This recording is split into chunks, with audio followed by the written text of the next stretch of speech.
Hello and welcome to Video Interviews. To kick off our interview, we have Heather Lynn. She's a playwright, a musician, an artist, and many other things. And right now she's working on a play called Genesis and Nemesis, which you can check out in the link in the description below. Is it okay that Jake's here? Totally okay that Jake's here. First I want to start with just like talking about you as an artist, because I've talked to you before, and I know that there was time when you didn't maybe think that you were an artist right away, or like you didn't consider what you were doing was art in that sort of respect. I mean, I've always liked doing art, but I never really used the identity of artist, and I feel like I'm as much an artist now as I ever was, but it's always been therapeutic more than anything else. It was never something I considered as a career. I guess it's a career in that I spend more hours a week doing it than anything else, but you know, I used to write a lot when I was younger, and then I did dance a lot, and I went through a phase where I just made a bunch of like watercolor paintings of like little kids in outer space. I don't know why, and then I stopped as mysteriously as I started. I've always wanted people to see what I did and share in it, but I was never really thinking about money. I self-published zines, but I charged money only so I could afford to make them. And as I've gotten older and there are more demands on my time and more like financial things I have to worry about, I've been more like, well, I deserve compensation, but I've never gone into it expecting to get rich. I'm usually pretty happy if it pays for itself. When you are making things, and you've made lots of different avenues, and gone in many different avenues when you're making things, how do you decide like what is it going to be, or if that's actually more organic for you, do you think? Well, it depends. I mean, for example, the play I'm working on now, I definitely knew that I wanted to do a play, and I knew that I wanted it to incorporate video, and some of the details of it have evolved over time, but I went into it knowing that was what it was going to be. There's usually room for some trial and error, but I don't know, a lot of times I just start making something and I don't know if it's just going to end up being part of my house. Like one day I just like reupholstered all the chairs and now they look all crazy, but that's just for the house. And then sometimes I'll think I'm making something for the house and it'll end up being a set for the performance. So I'm open to whatever, but I do think before I decide to send something into the world or like showcase it, I make sure it is as elaborate and intricate as it could be. Mm-hmm. So once I have a parameter, I feel like then I get really obsessed. I might start and not know where it's going, but once I decide, I'll make sure it's like as epic as possible. Yeah, and so you mentioned video, and what's your relationship to video so far, or what it was? Well, I mean, I've never really like done video until I started doing this play. My relationship as a kid, you know, I was a kid in the age of VHS tapes and cassette tapes, and you know, now we kind of take for granted that anyone can point their phone at their face and make themselves like an internet star.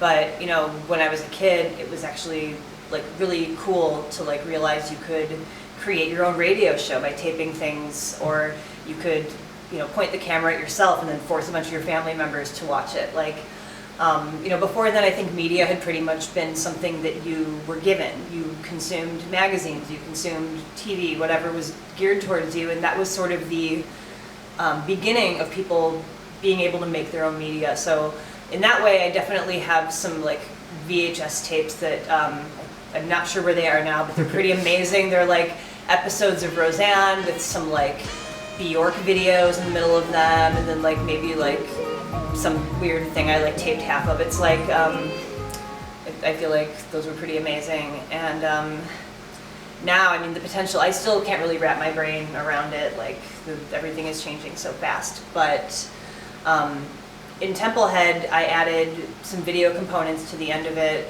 even though it was a very, like, it was a story about, like, you know, people living in the middle of nowhere, sort of hidden from the world. The whole set was made with glue gun and... Templehead, your last play. Templehead was my opera last. that, yeah, the whole set was, like, built. It kind of looked like this, and then, you know, there was no technology in it, but there was some of the antagonists in it did use technology, so I needed to add some in, and then there was this other part that was not technology, but I figured out I could use technology to create it, and it ended up being really successful. So I like making art that you have to experience live. That is, I think, one defining thing about everything I do. You have to see it in person. It doesn't really translate in video or in pictures. But it occurred to me that in these live moments I'm trying to create, video might have a place. And especially if I'm trying to make art that in any way comments on the world we're living in, it's kind of important to be comfortable with it. So it's taken a while, but I think I'm starting to get the hang of it and, you know, really like realize its potential. So most of the video that like maybe you watch is a lot of like TV shows too, right? And movies, not necessarily like video art, right? Yeah. Or is that just from me knowing you personally? No, yeah, I like TV a lot. I mean, I think it's really amazing that anyone can make videos now. I'm not always necessarily engaged, even though I like the idea.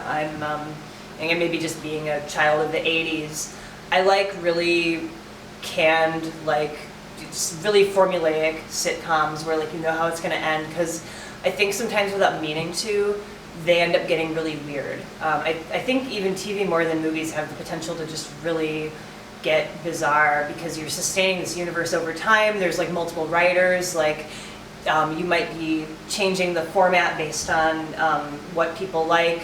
The example that always comes to mind is that show Family Matters, which, have you seen Family Matters? Not in a really long time, but that's... You know about it, like Steve Urkel? Yeah, okay. Mm-hmm. So the show started out as like, it was actually a pretty solid show about like a working class black family in Chicago, and Steve Urkel was the neighbor, but like everyone got so into Steve Urkel that like the show kind of became about him, and then like in the later seasons he like started inventing all these weird things where he could like clone himself, and they were like time traveling, and like the show just like totally changed. I mean, the term I guess is jump the shark, but I think it's, I don't know, I think it's pretty cool when that happens.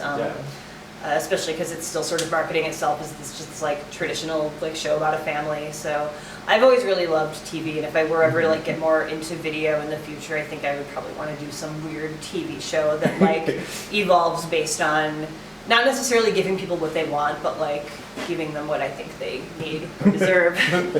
That's interesting too, because I think that something about your work is that it's totally unique and incredible, but also accessible in a way that like the play is 3-act play. There's 3 scenes, which might be like a secret metaphor, but also that's like, you know, how a lot of plays work, and this is how like we can watch it and be entertained, but then also acknowledge like the socio-political aspects of it that are really important to the play itself. A lot of it is, I mean, some of it's just coincidence because I actually don't know anything about writing plays or Yeah. operas or anything or music. I don't really have any like training, but I know what I see and what I respond to. And accessibility is important to me. I think at least in form, because I know that like the way my brain works is not always accessible, and so much of this is me trying to communicate the things in my head to people in a way that they'll understand.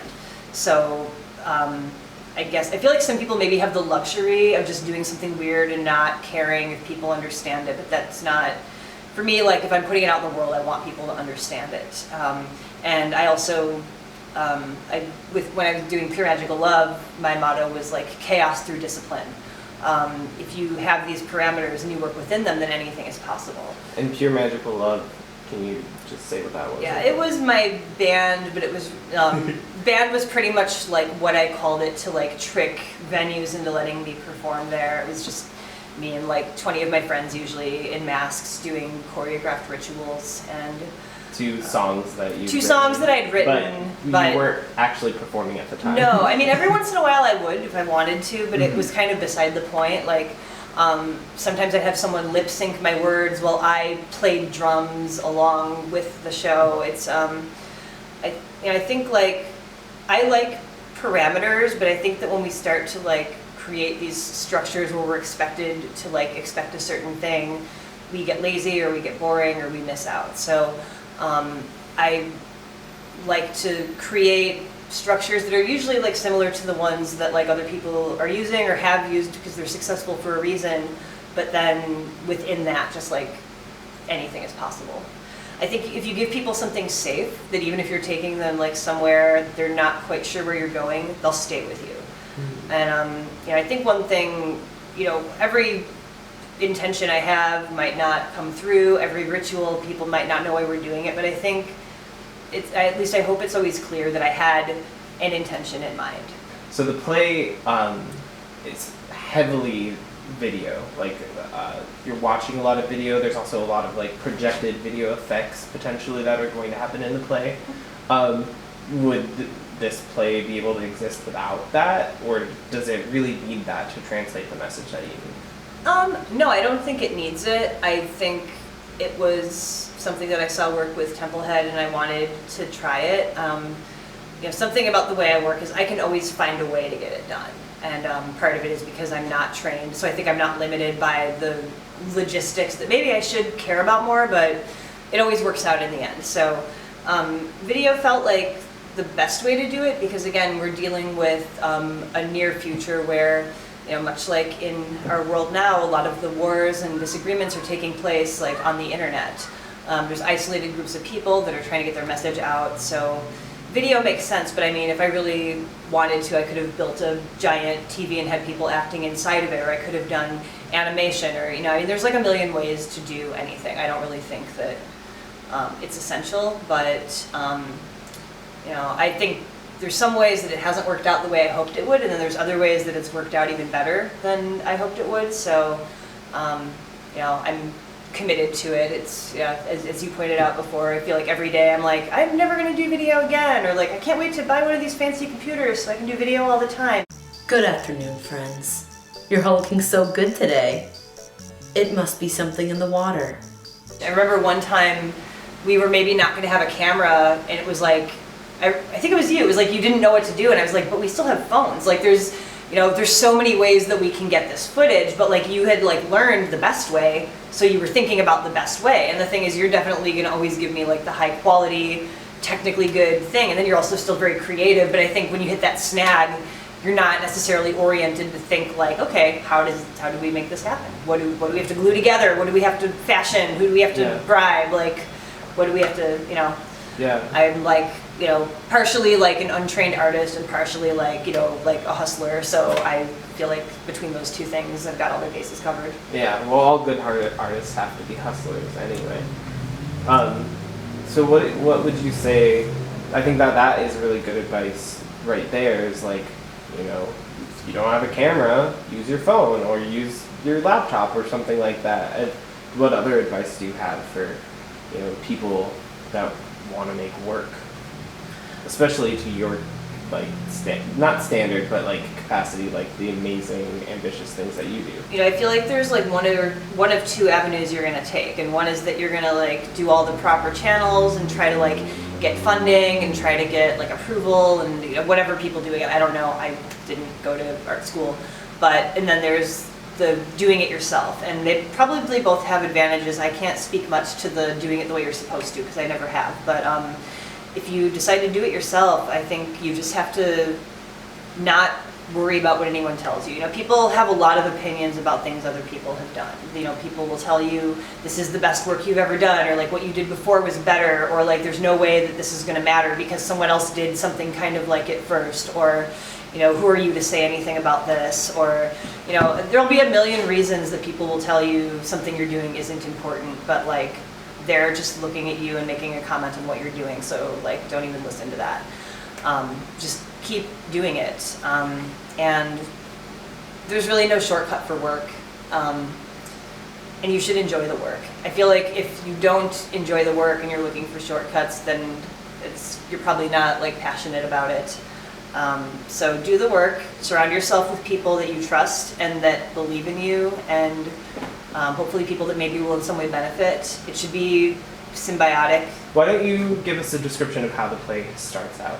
It takes place primarily in a post-apocalyptic compound. You are introduced to the transmuters, who are people in this new world who have been mutated and they're in hiding from the government. The first thing you see is a video from this government called the Corporation, and you kind of find out that it's like a mandatory transmission that's like sent into all these work camps where people are living, and everyone is sort of reacting to the video, and then the person who like leads this compound sort of takes the stage and he astral projects, which we do through video projection magic, so everyone in the room can see him, and they sort of talk about this fight that's coming with the corporation, and they're sort of debating if they want to fight. Some people want to fight, some people don't, and you just get the impression that they are not in agreement and there's something about to happen, and they're scared and they feel sort of coerced into responding to something when they really just want to be in hiding.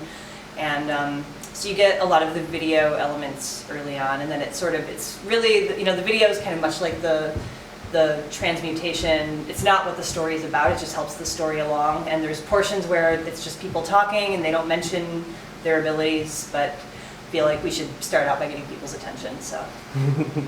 And you do. It's a really exciting project. Thank you. Yeah, I'm excited about it. Is there anything else that you want to tell us before we go?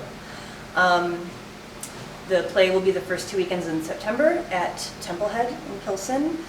Tickets should be on sale sometime in August, and the Kickstarter is happening through the end of the month. It's really important.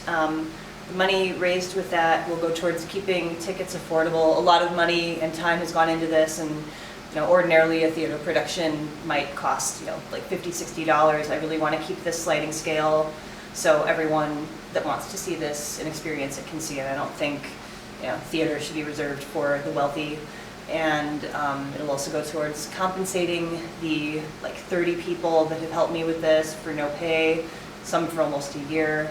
Yeah, so all that information will be in the description below. Make sure you check that out. We are really excited to show you guys this work. It's going to be really great. Thank you, Heather. Thank you, Zach.